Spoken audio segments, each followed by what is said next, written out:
here.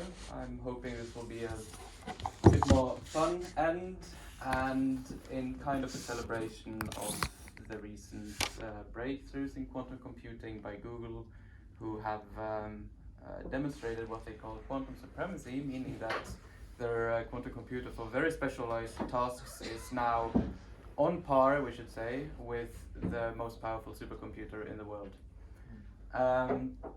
So this is a subject that I've been thinking about for many years.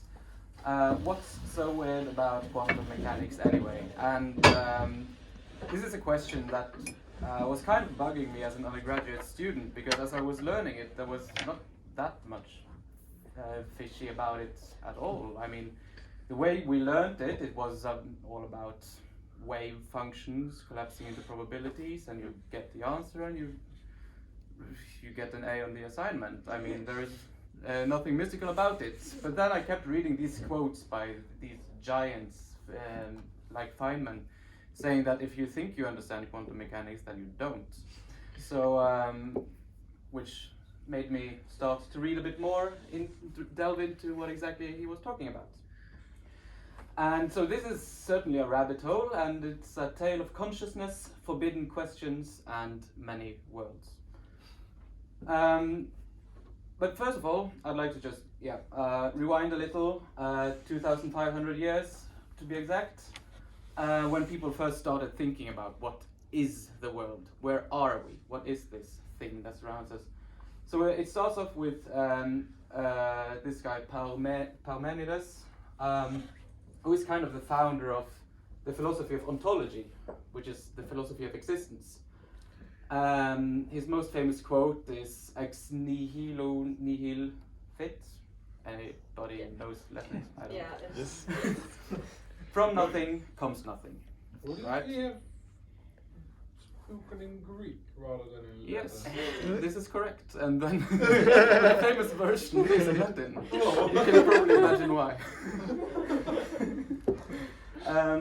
But yeah, his ideas, by sitting on a rock, I imagine, and staring out into the world, he thought that it made sense if existence is eternal, in time that is. It had no beginning and it will have no end. It's uniform because it would be arrogant to assume that we are in a very particularly special place in the universe. And it's immutable, meaning it doesn't change. And he also said it might not necessarily be infinite in space. He had no opinion on that. But the quote of him that really stuck out to me was this one, which is that everything that may be apprehended is but one part of a single entity. We'll come back to this quote later on. But I think, yeah, he was a clever guy. They had deep thoughts back then. Roughly a generation later, 2,400 years ago, we see this guy, Democritus, which is also known as the laughing philosopher, famous for thinking that existence itself is extremely funny and going around and bugging everyone.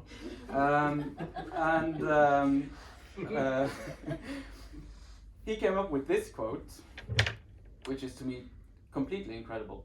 By convention there is sweetness, by convention there is bitterness, but by convention color, but in reality only atoms and the void. And I mean, it would be pretty difficult to come up with a closer comparison to our current worldview. Richard Feynman himself has the following quote, which I think sounds a lot like this. If in some cataclysm all of scientific knowledge were to be destroyed and only one sentence passed on to the next generations of creatures, what statement would contain the most information in the fewest words? I believe it is the following.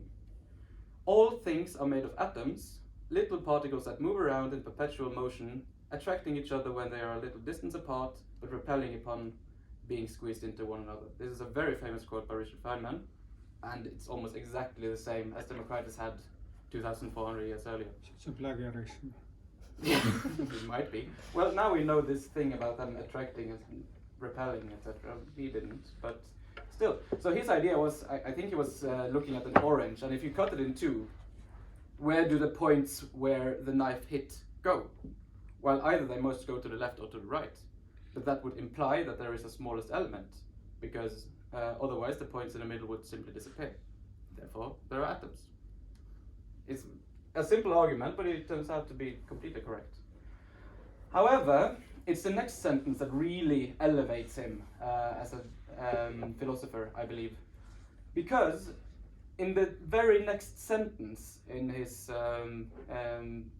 paper or book, he writes that the senses answer, "Foolish intellect, do you seek to overthrow us, where it is from us that you take your evidence?"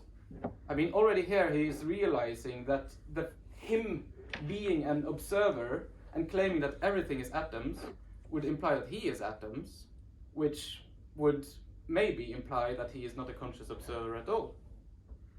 So he phrases this as a kind of a back and forth between the intellect and the senses. This quote we will also come back to later on. All right, getting into the modern times, it's time to take a look at like a brief overview of what quantum mechanics is.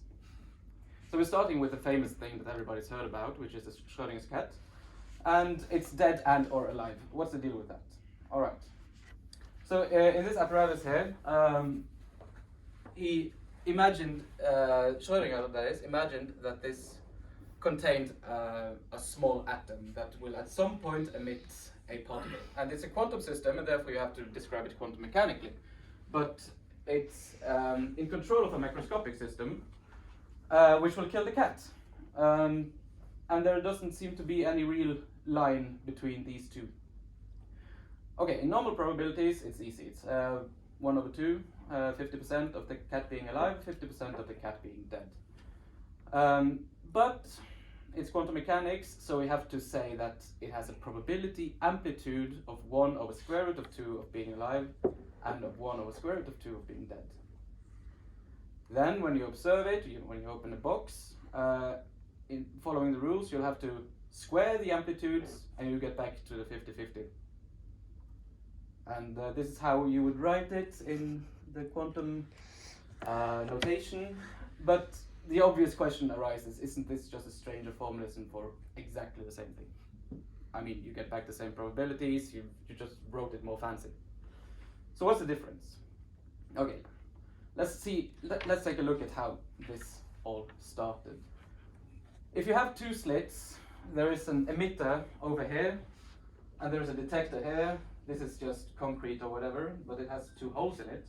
And you start peppering it with bullets. You would imagine that the concrete would cover all of everything that hit here, and you get two strips of observations in the detector over there. On the other hand, if you have waves, things work a little bit differently. You can imagine that this is water and we're looking up from above maybe, and you have some waves coming in, and then once they go through the holes, they will start making this interference pattern, in which you will have higher intensity where the waves build each other up, and then lower where they cancel each other out.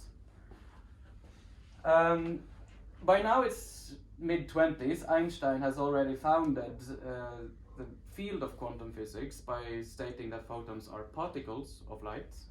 That he did in 1905. So either we are shooting photons, which are particles, or electrons, or even atoms at these two slits. We don't get the bullets perspective as we might expect, but we get a pattern that looks very much like the waves pattern, except that they are really single points, but once you collect enough of them, they will look very much like a wave pattern. You cannot predict where one electron will go. It might go there, there, or there, or there, or there, but the statistical reality seems to be something to do with waves. Okay, and then somebody had the brilliant idea of,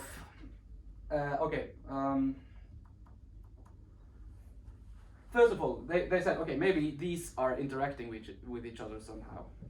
What if we just slow down the intensity so that we're sure that we are not emitting, we're not sending more than one electron at a time. All right? That way, no two electrons can interfere with each other. But still, they got this pattern. It took a long time, and they had to run the experiment for a day probably, but over time, they got this exactly the same pattern. So somehow, the electron must have been splitting up just like the waves, interfering with itself, and then deciding where to go based on the probability distribution that resulted from it. Looks strange. Okay, next thought is what happens if we, can we check which of the holes the electron goes through? Okay, we put a detector, extra detector here and an extra detector here. That doesn't stop the electron, it just briefly checks whether it passes by, for instance by measuring changes in the electromagnetic fields. And they did that, and suddenly it behaved like bullets again. Simply by checking which it went through, and they would see that, okay, now an electron went here, and now an electron went there. But then you get the intuitive pattern that you thought you would get to begin with. Something has changed. Simply by observing the electron, something has changed. What exactly? How the hell does the electron know that it's being watched? Is it us? Is it something to do with us? Is it something to do with the interaction with the apparatus? But the apparatus is simply receiving. It's not sending. You can imagine the apparatus being like a camera. What is going on? Here's a real example, just so you know what it looks like. This is, I think, from the mid-50s or so that's why it's so grainy. Okay, so yeah, let's just try to make a theory out of what we are observing. First of all quantum processes are fundamentally probabilistic. We have absolutely no rule that can tell us where exactly the electron is going to end up. It's not deterministic anymore. All classical physics is deterministic. Absolutely all of it. If it's not predictable, it's because of chaotic systems, but chaotic systems are also deterministic. But this is different. This is fundamentally probabilistic. There is no way to predict where the electron will go, other than using statistics. However, the probabilities themselves are perfectly deterministic, and the probability distributions can be calculated with very good accuracy. They are governed by probability wave functions. Seeing that we get some wave patterns, we decide that, okay, there are some wave functions. So the famous Schrödinger equation, for instance, is a wave equation, and if you solve it, you get a wave function. They can interfere, and they have amplitudes, meaning the intensity of the wave. And when you square the intensity of the wave, you get back to probabilities. That's a connection to the normal world.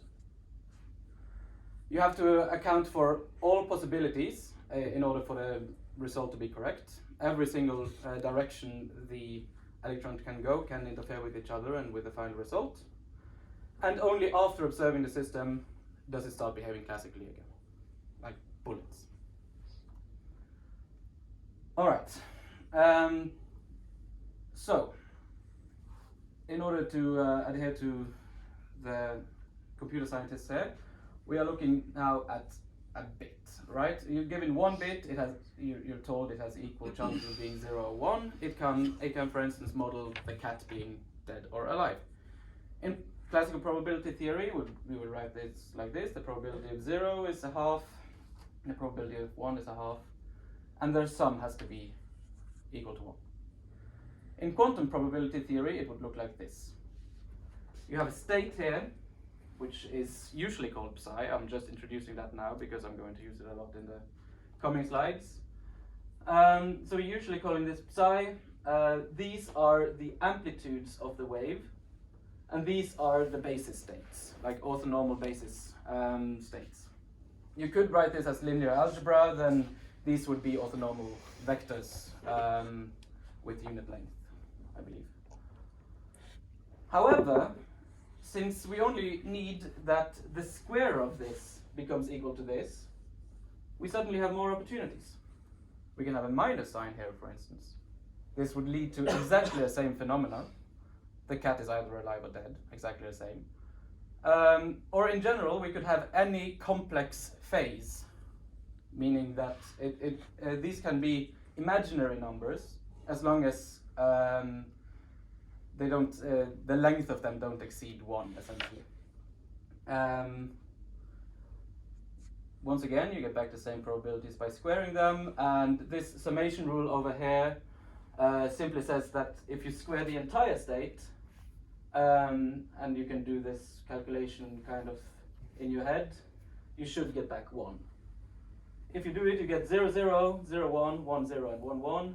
The 0, 0s and 1, 1s become 1, and the 1, 0, and 0, 1 becomes 0. So that's basically the definition of orthonormal states. And you get back 1 over 2 plus 1 over 2. So it goes to 1. So if you want a one-sentence summary of what quantum mechanics is, it's the square root of probability theory. If you square it, you get probability theory. But it leads to some new opportunities, to put it that way. But I feel like I should stress this point. If some mathematician at some point had the idea of trying to generalize probability theory by essentially taking the square root of the entire thing, he would have gotten exactly quantum mechanics. Not something else, it's exactly this. Alright, so there are 5 postulates of quantum mechanics, or axioms you might call them, which together completely define all of quantum mechanics. And firstly, it's the definition of the wave function. You're saying that it exists, it describes the state. All information you can learn about the wave function, about the system, it comes from the wave function. The wave functions are composable. If you have 2 different systems, you can describe them with one wave function who has both the other wave functions as composites. So that's foundational, the first one, a bit of a technicality, the second one. The third one is more like a formalism thing. In order to extract observables, you need Hermitian operators. We won't go into that. The next one is also, it's governed by a unitary transformation, for instance, the Schrödinger equation. So it behaves like a wave, essentially. Won't go into that either. And then there's this long, ugly fifth one, which says that when making a measurement, one observes an eigenvalue of the corresponding operator, where the probability of observing any given eigenvalue is given by the square of its amplitude, and thereafter the system will enter the corresponding eigenstate. This is strange for several reasons. First of all, it's non-continuous. It's a discontinuous change in the system. While everything else here is continuous, unitary, linear, very nice properties of all of the functions, this here is completely discontinuous, and we have no linear or continuous way to describe such a thing that happens here when the state goes from behaving like a wave to becoming like a particle. And me personally, I spent hours upon hours thinking about what happens in the how long does it take for, first of all, for the state to go from being a wave to being particle-like? What happens in between? Is there a transition of some kind? No, it's just discontinuous. Pop from one to the other. It looks very ad hoc, and it's basically the source of all the weirdness. So later on, we'll take another look at it and see if we can try something else.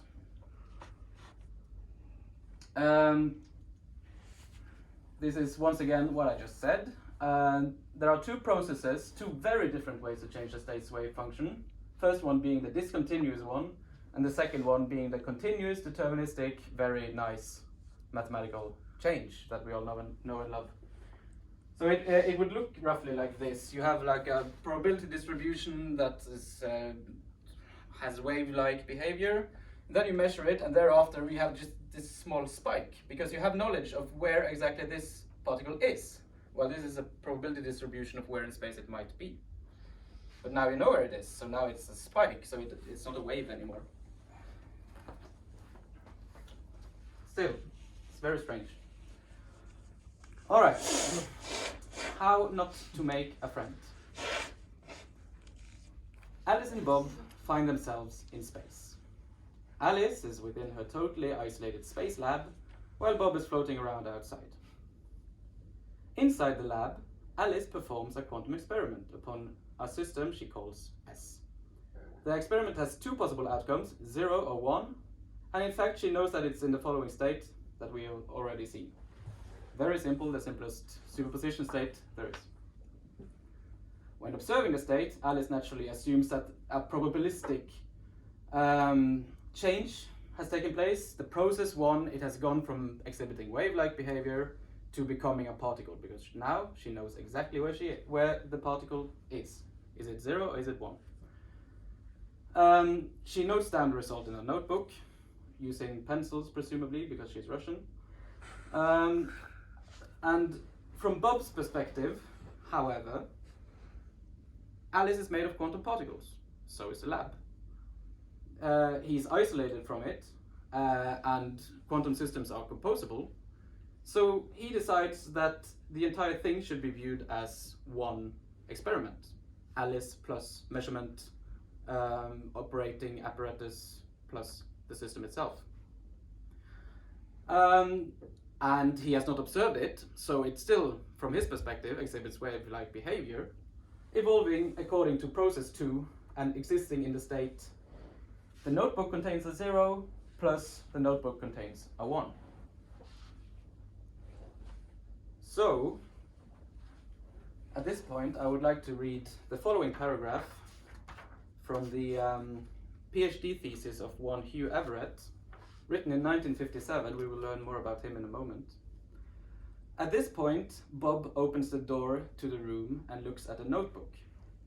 Having observed the notebook entry, he turns to Alice and informs her in a patronizing manner that since his wave function just prior to his entry into the room, which he knows to have been a complete description of the room and its contents, had non-zero amplitudes over other than the present result of the measurement, the result must have been decided only when Bob entered the room, so that Alice, her notebook entry, and her memory about what has happened since he last saw her had no independent objective existence until his intervention. In short, Bob implies that Alice owes her present objective existence to Bob's generous nature, which compelled him to intervene on his behalf. On her behalf, my bad. However, to Bob's consternation, Alice does not react with anything like the respect and gratitude she should exhibit towards Bob, and at the end of a somewhat heated reply, in which Alice conveys in a colourful manner her opinion of Bob and his beliefs, she rudely punctures Bob's ego by observing that if Bob's view is correct, then he has no reason to feel complacent, since the whole present situation may have no objective existence, but may depend upon the future actions of yet another observer. Alice is not amused. Okay, so what the hell is happening here? Now we're coming to the strange part, right? The entire question is, where do we draw the line between experiment and experimenter? Is it at the atom itself? Is it at the measuring apparatus? Is it at the screen? Is it at the photons emitting from the screen and going into the eyeballs of the observer? Is the brain somehow part of this, and consciousness and souls and all of that new age hocus pocus that comes into picture here? Maybe there is really only one observer, namely me, and all of your objective existences are dependent upon me observing you. Possible. Copenhagen interpretation, which is the classical one and the one I and most other physics students were taught, simply says such questions are forbidden. Yes.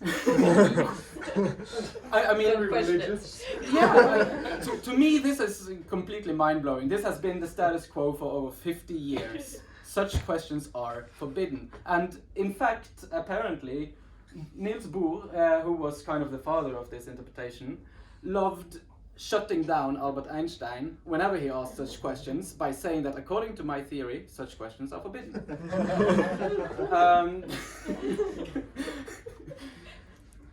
Or you can go the Eugene Wigner route and just swallow the implications whole and say that consciousness plays a central role in bringing objective reality into existence, meaning that our brains cannot be explained as part of the rest of the natural world. It contains something extra which makes the rest of the world exist objectively. That's the one to the top right, by the way, Eugene Wigner. The third one is Louis Broglie. Bottom left. He said that he basically took the formalism literally. He said that they aren't particles or waves, they are particles and waves simultaneously, and the particles are riding on top of the waves made of probability. Which is fine, but we will see some problems with that one later on. That's the pilot wave theory, right? That's correct, that's a pilot wave theory. It still lives in some strange forms today. But yeah, it has problems, let's say, put it like that. Einstein said God does not play dice. He didn't like the idea of a non-deterministic theory of the world at all. He said that the fact that quantum physics is fundamentally probabilistic is already proof that it is not a fundamental theory of nature. There must be a more fundamental one. Either we can observe it or find it or not. This has to be just a stepping stone on the way. So this is what we call the hidden variable theory, or theories, since there are many of them, which simply says that inside of these particles there are predetermined results that we just have no way of, we don't know how to find them. But there are physical variables that determine where the particles go. It's already determined. It's not like something that happens the moment you observe it. Turns out that this has some issues as well. Yeah, there's an asterisk here because Eugene Wigner is quoted to as having said that dog consciousness are possibly included in this picture of the world. But not cat consciousness? Yeah, one wonders where it draws the line. I mean... Yeah, what did Turing have to say about this? Alan Turing, that's an interesting question. I'm not sure he really have said anything about it.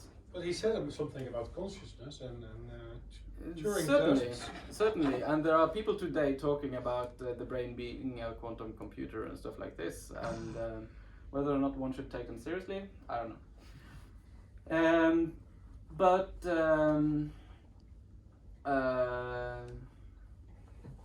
I'll kind of get back to that question later on.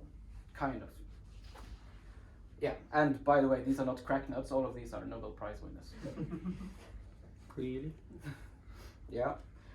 Alright, then we come to part 2. We have looked at superposition, we have a basic idea of what it is. Now the second part of quantum strangeness is entanglement, or as I like to call it, beating Einstein at his own game, meaning that he's the inventor of quantum mechanics. So it's funny that he should be the one to not understand it. Alright, so we go from qubit to qubits. If you have 2 qubits, each in a 50-50 state, you get the following thing. Quantum states are composable, so you simply multiply them together and you get this thing. Alright? Nothing new here. This is exactly the same as normal probabilities, you'll get exactly the same results. However, it is entirely possible and pretty easy to prepare the following non-separable states.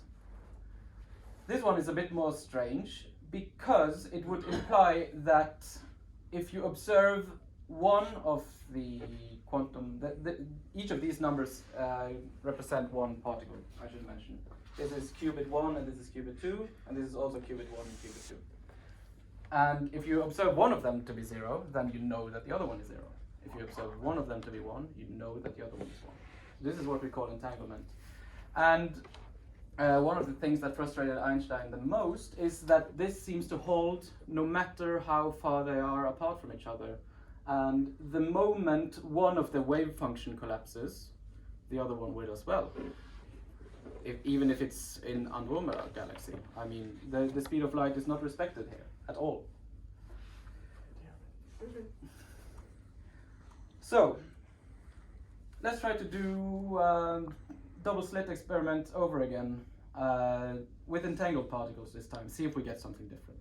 So the idea here is that once again you pepper this screen here, but on the other side you now have a beam splitter. So if the electron goes here, it will split into 2 electrons and these will be entangled. One of them goes to the screen and the other one goes to a detector. So if it went through this hole, you will see one of the entangled electrons in this detector, and you will know that the initial electron went through this hole.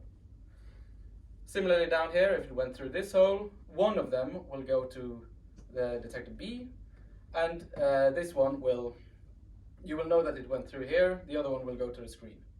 And now you're curious to see, will we get a wave pattern or just bullets? So what do you think? Is it wave-like or not, given that we now know which hole it went through, even if it's not the same? How could you make the experiment without knowing if it's wave or bullet? You wouldn't place the detector at the same place. No, so this screen here is also a detector, right? Yes. So here you will get either a wave pattern or a bullet pattern. Okay, on that screen. Okay. Yeah. Not on the No. splitter. This simply tells you which of the holes it went through. Okay. So they are two different particles, but they are entangled. Since you know which hole it went through, you get a bullet pattern. Yeah, should get bullet. Yeah, you don't get a wave pattern at all. So this shows you that, okay, entanglement is real, first of all. It's not a very surprising result, but still. A wave function collapses, and these somehow affect one another. The fact that one is observed means that the other one is observed as well. But what if we just, move this detector back a bit, so that the particles will hit the screen first, and then we will learn which way it went through. Okay? Now it looks like this, and what do you think? So it hits the screen first. Maybe we get a wave pattern because it hits. We haven't observed it yet when it hits the screen, and then later on the other one will tell us whether or not it went through hole 1 or 2. And of course, this distance can be as far as you want. You can have it be like 10 minutes later, you will learn which it went through. Bullets, yeah. So not only do these entangled particles not care about distance in space, but apparently they don't care about distance in time either.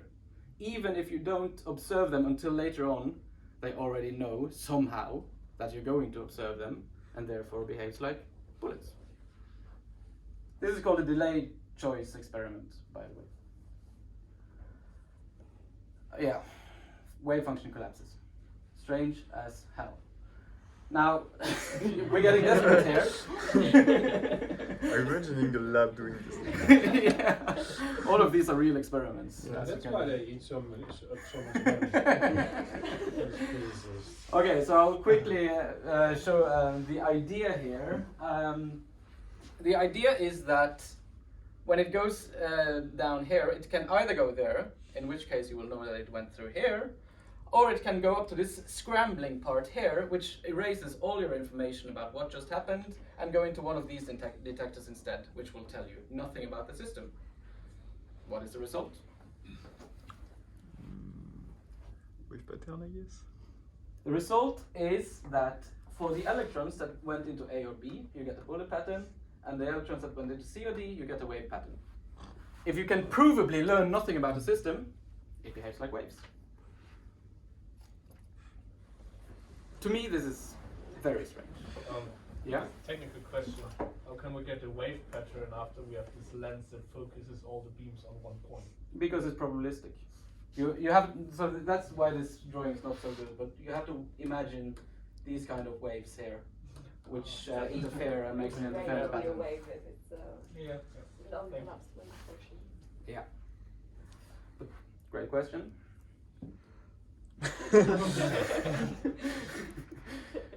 Yeah. So Einstein called famously this for spooky action at a distance. In an effort to mock it, of course, he didn't believe for a second that it might be true, that this actually goes beyond the speed of light.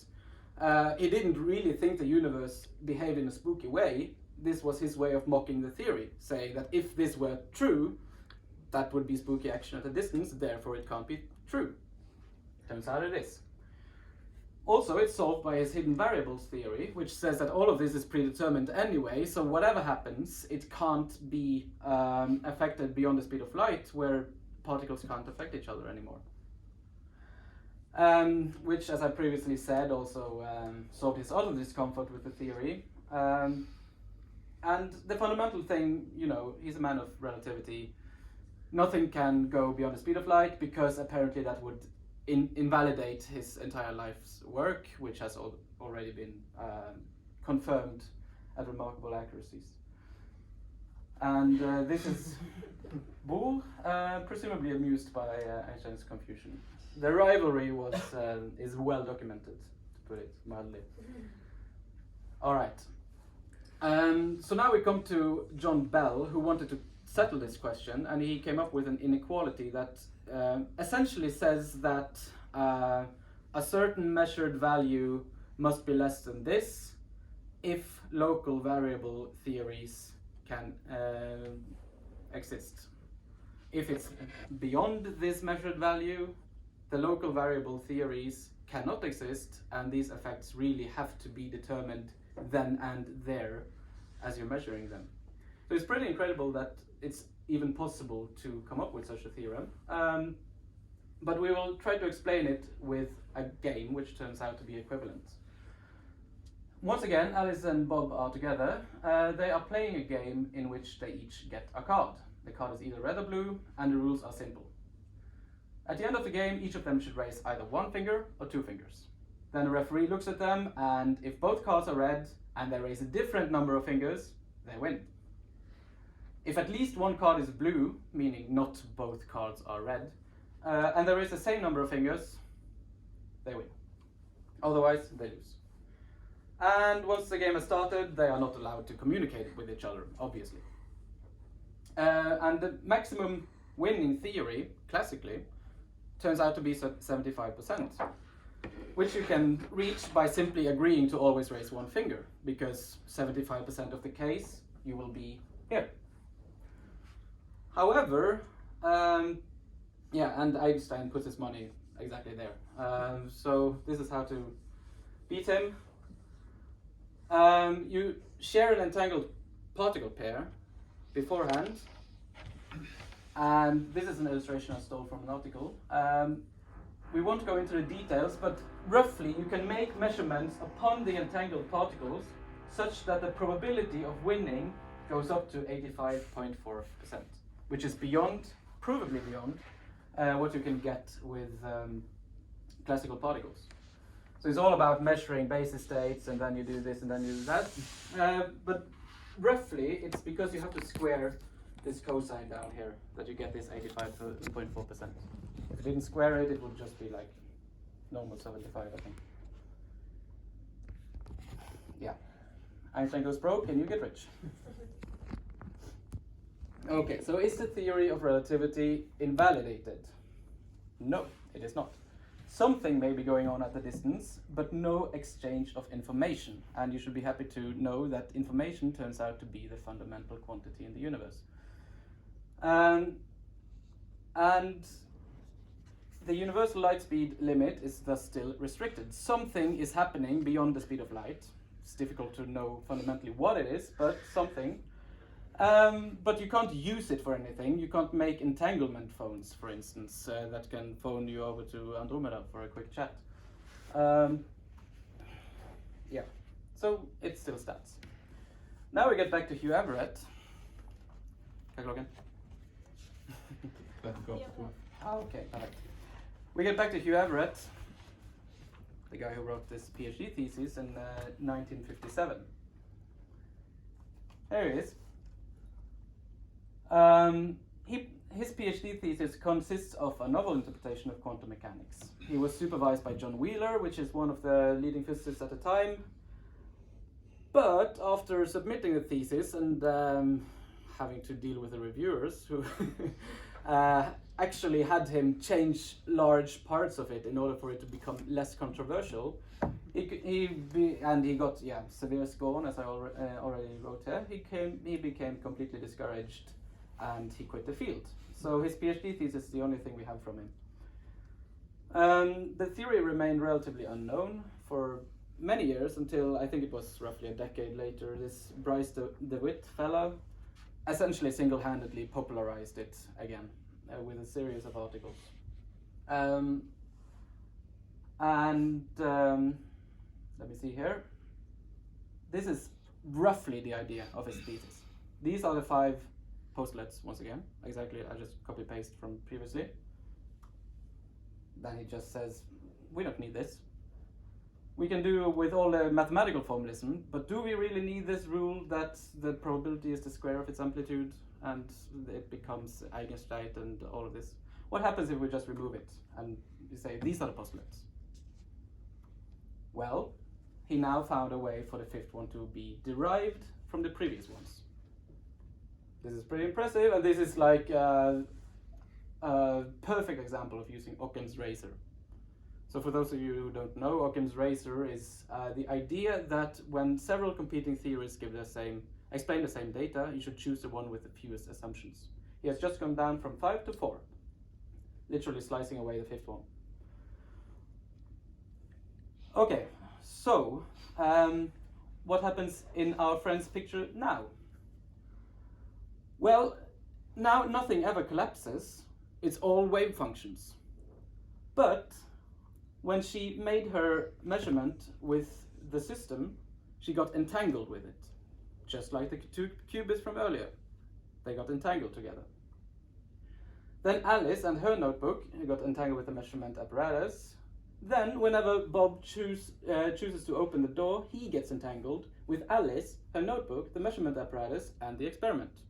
Nothing special about his or his brain's place in the universe. And then, just like Alice pointed out, in the future observers, or the environment for that matter, may at any time get entangled with the entirety of this composite system, which is known as Bob, Alice, and experiment.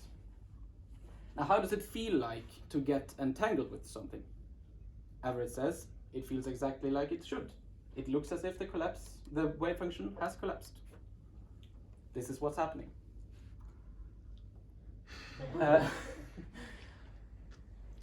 And if we then zoom out now, there is no longer a line between classical world and quantum mechanical world. Everything is wave functions, including the universe itself. The universe is a wave function.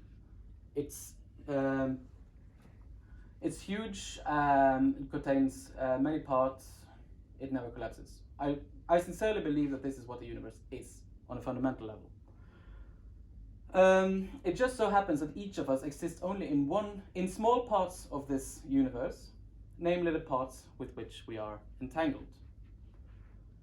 Not only was Democritus right when he said that in reality there are only atoms and the void, and this line that kind of foretold the entire discussion we have had about the place of the observer in all of this, but so was Parmenides, in my opinion. Everything that may be apprehended is but one part of a single entity, namely the universal wave function. And then, how does this lead to many worlds, as the theory is famously known? Well, let's take a look at what happens when we make an observation. This is a system, it's in this state, this is you. Essentially, you just multiply yourself in here, and now the entire system is in the superposition state where you have either observed a 0 or you have observed a 1. But you, subjective you, are only either here or there. But the objective you are both places at the same time. This is what we mean by many worlds or parallel universes or whatever you want to call it. There exists a superposition, but it is beyond your reach. You are now here or there with 50-50 probability. How it looks? Exactly like a wave function collapse. This has gone from being in a superposition to becoming just this or this, 0 or 1, 0 or 1. Discontinuous and immediate change that cannot be explained by any dynamical process. What do you get if you repeat this every time 2 of your atoms interact with each other? You get a continuously branching universe, which is how this interpretation became known as the many worlds theory. So here it is, the universe. That's how it looks. Big sigh. It's reality, Jim, but not as we know it. I should mention, of course, many other interpretations are still alive. Pilot wave was mentioned, but pilot wave breaks relativity badly. That's the part that I wanted to mention. I mean, when it was proven by the Bell inequality that in order for the pilot wave theory to be correct, which is kind of a hidden variable theory in itself, you have to break light speed. The fans of this theory said, all right, let's do it then. And that's the form in which it still lives on. To me, this is heresy. Can't break light speed, just don't. And all of the other interpretations, for instance, the pilot wave one, add mathematical structure in order to reduce our discomfort with the theory, rather than seek the minimal structure to explain the data, i.e. using Occam's razor. If you apply Occam's razor in an unbiased manner, you get the many worlds theory. That's it. And even the theory's opponents usually readily admit this fact, but this is the most elegant way to explain quantum physics. But they say, well, we can't have many worlds, and therefore it must be something else. Why? Today it's supported by the vast majority of theoretical physicists, citation needed. In reality, this is like an intensely heated debate, and it tends to get very ugly once many worlds get into the picture. As you can tell, I'm firmly on this side. Sadly, Hugh Everett himself never lived to see the resurgence of his ideas. He died at 55 after having, as far as I can understand it, a rather boring career. Yeah, but an interesting guy. So, some claim the many worlds interpretation makes unique testable predictions. I am a bit unconvinced. This is still metaphysics at this point, I believe. But it's easier to understand, for instance, the power of quantum computers if you have this theory in mind. My personal take is that we should use Occam's razor, and that existence may well be far stranger than our intuitions would suggest. I mean, why not? Why should we rely on our intuitions? And to me, it seems to just make more sense that the universe is in unity. Unity. Meaning that there is no two different versions of reality where one is quantum and one is real, and it all depends on arbitrary observers and lines that nobody seems to be able to draw. Doesn't seem right. But saying that the universe is one big wave function that we are all a part of seems better. So subjectively, we have many worlds, but objectively, we have one universal wave function. Now, the bottom part, I'm a bit unsure about, but I was trying to Google for this, but I haven't actually been able to find a source. But I seem to recall that there is an extremely crucial open problem in actually proving that getting entangled with a particle feels like a wave function collapse. Proving this mathematically is famously very, very difficult. So there is still some work to be done with this theory, but most people seem to take it for granted that this is true. I will finish with a quote by David Deutsch, who is the founding father of quantum computer science and the author of the paper that put forward the quantum Turing machine in 1985. Quoted here by Peter Shor as saying, quantum computing will be the first technology that allows useful tasks to be performed in collaboration between parallel universes. Thank you very much.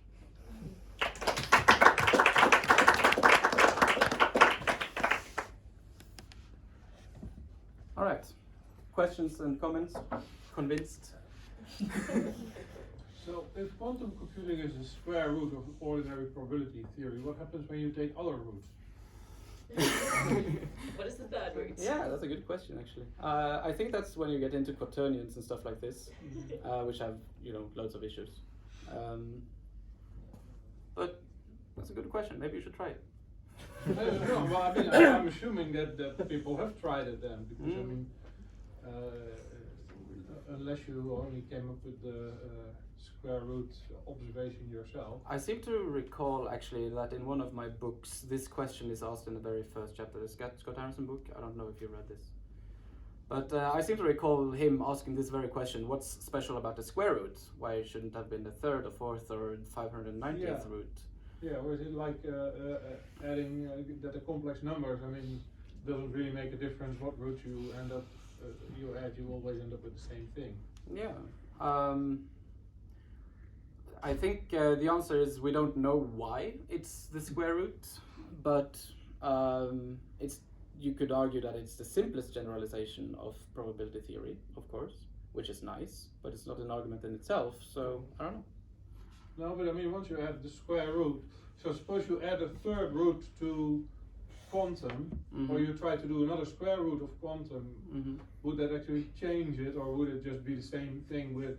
Once again, in order for it to be as general as possible, I think you would get into the mathematics of quaternions, which are problematic for not being groups, I believe, or rings or something like this. Not committed. Not yeah. Well, neither is But they're quantum cute. physics. So They're called quaternions. Yeah, I guess like in quantum mechanics, which has like they're describing complex function, which has like one dimension and real dimension and one imaginary dimension. yeah, I guess when the square root comes in. that's true enough. Yeah. But When you have only two dimensions to describe the wave function itself. It might be connected to this, but once again, it feels like a circular argument because the question remains: what would you get if it was something else, right? So I don't know. All right. So yeah, I have a question. Mhm. Not about this. What do you believe? Why the parallel universe can make quantum computers so powerful? I mean, do you think there is any relation between? Yeah. So I will.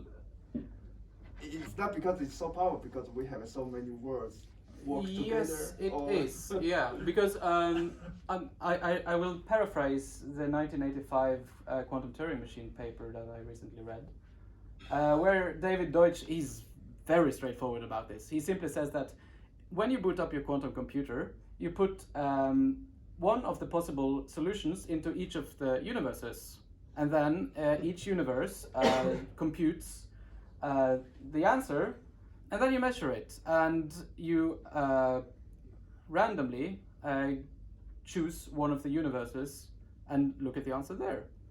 And then at some probability, you will get into the right universe and look at the right answer. And problem being, of course, that you still have to do it the same number of times in order to get a non-negligible probability of finding the right answer. But Grover's algorithm, for instance, can solve NP hard problems using this, parallel universes. The only reason why it doesn't prove that BQP is equal to NP is because it's only a quadratic speedup, right? Well, it also explains why non-determinism is still more powerful than quantum. How come? Well, with non-determinism, you would still branch it off to all your parallel universes, and as soon as one parallel universe wins, you win. You don't have to magically, randomly hop into the winning one. Yeah. Essentially, yeah. This may be called distributed universe computing. Well, once again, it's the founding father of the QCS himself I'm quoting here, so I think you should take it a bit seriously. He has obviously thought about this a lot. Will there be straggling universes then? Hmm? Will there be straggling universes then? Do we need some coding to universe? Yeah, so one of the problems that might be with this, the universal wave function, like if you are splitting universes every time, then the universal wave function must, since it is describing everything, it must describe an isolated closed system. Yeah. So the theory says that an isolated closed system will be evolved in certain way. But if something is like splitting universes, you are basically considering tensor products of wave functions. Yeah. Right? means there is no universal wave function. Because Well, then it is like every time I decide to drink or not drink water, I'm splitting the entire universe. Yes. no, you're just entangling yourself with a certain part of it that already existed. Yeah, but that entanglement is. Subjectively, it's a splitting, but not objectively. This is how I view it now. Objectively, all of this is uniform and eternal. But subjectively, you kind of guide yourself through all of these parallel options, which still exist out there, but not as part of your subjective existence of the world. There is actually another view that is kind of emerging. That's called relational quantum mechanics. So it still has the four postulates that this has, but the downside is that it says that there is no world. There is no world. So that's called a no world theory. That's interesting. Yeah, that gets back to the nihilistic comment at the very beginning. So the other guy is. Nothing exists, only me. That's nice. There was something